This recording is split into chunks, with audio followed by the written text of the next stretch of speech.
is a proud occasion for the road maintenance crew. I'm Gina Salinas with Pinal County Public Works, Public Information Officer. We would like to get started. What I'd like to do is some past employees that were here, worked here at the Oracle Yard, if you would come up so we could all see and recognize you as a past employee.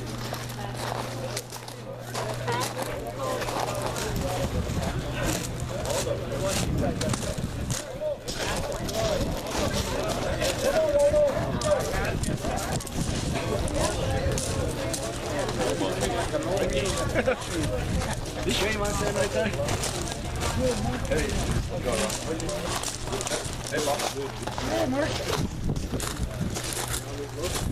I'd also like to invite up any past Board of Supervisors for District 1.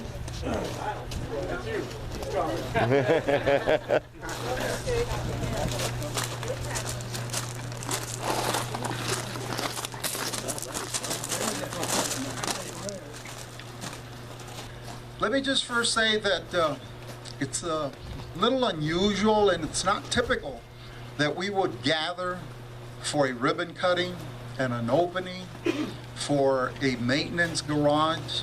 But in Eastern Pinal County, anything that's positive, we celebrate because we typically don't get that much at this end of the county.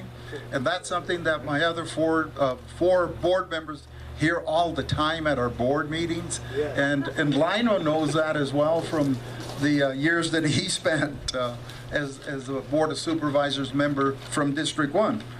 But let me say that it is worth gathering. It is worth ribbon cutting.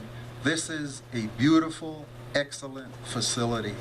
And I thank our, and I don't even know whether to use the word previous county manager, current county manager, because now we have two current county managers.